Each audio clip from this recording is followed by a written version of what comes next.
that's a concern, but I think this is not about individual interests, but the interests of the country. The team, as it's already depicted in the pictures, the Daily Nation, is a clear indication that a rebirth of the country is up and coming.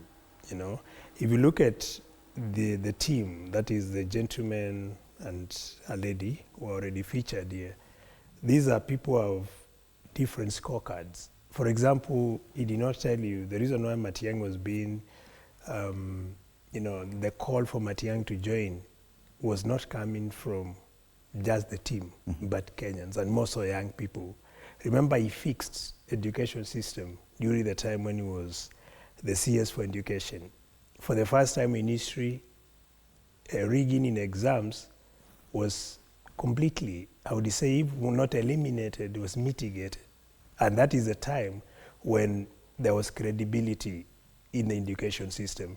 During this time, we never saw like education, recruitment papers being issued or distributed in rallies, which we witnessed the other day, And these are issues that meant the young people to really want to see someone who can make a change.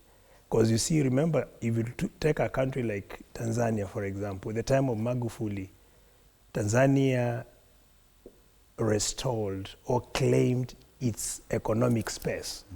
For the first time in history, if you go to Tanzania, for example, it's the only country in East Africa with an electric train. What you see in London, from central London to Norwich, you'll see it from Dar es Salaam going all the way to Dodoma. While in Kenya, a country which has prided itself as an economic giant in East Africa, is still grappling with old age, SGR, These are issues that would want anyone who is living in the modern era to question the ability in terms of leadership. It's not about just having faces, but a country, a person, or a team that will restore the lost glory in this country. Kenyans are really struggling with increased cost of living. The funding model of higher learning is not working. Many of the youth, they're in the streets, holding papers, academic qualifications, with limited opportunities for these people. No one is talking about how to open, to ensure there is manufacturing space to be able to absorb the many young men and women who are out, who are graduating from our institution of learning to participate meaningfully in the economy. No one is talking about that. And what else Kenyans that these faces are going to change that? Some of these faces have been there for quite some time. That is true, but you see, they have already noted that Kenyans are not just looking at the faces. Kenyans want to see a better Kenya. And that's why if you look at the team, for example, if you take, I don't want to look like to appear, of course, being in the Wiper Party, when I speak about the strength that Kalonzo brings on board. People will say I'm talking but that it's because I'm a member of the party. But assume now, don't judge me based on the party. He has previously declared that he would not support any other candidate. He will go for presidency himself. His Excellency Kalonzo, he had a chance as a deputy president, the vice president for Kibaki. That's the only time when Kenyans make a reference to a working economy. But if you ask yourself, who was the engine behind the economy? It was not Kibaki. Kibaki was given power when he was already unwell. And during that period, people do not understand. The person who should actually get credit was Kalonzo, because Kalonzo was actually the one running the government by that time.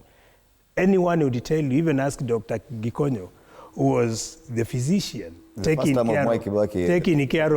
Kibaki was unwell. Kibaki was unwell. He was on a wheelchair. He had a number of... At that time, Moody Award was the vice president. Why would Kalonzo take credit for that? Kalonzo became vice president. No, the only time when the economy performed well was the second term. The first time, there were issues to do with managing politics. But in the second term, when Kalonzo became the vice president from 2020, the Grand Coalition, that's the only time when impactful projects were witnessed. We are talking of the Thika Super Highway for the first time, a stable economy, employment opportunities were plenty, and a number of many scorecards that can be witnessed and that can go into history, in our history books. The only time when Kenyans failed, this country, the economy is working. Okay. That is the period. But if you look at now, if you put now Kalonzo with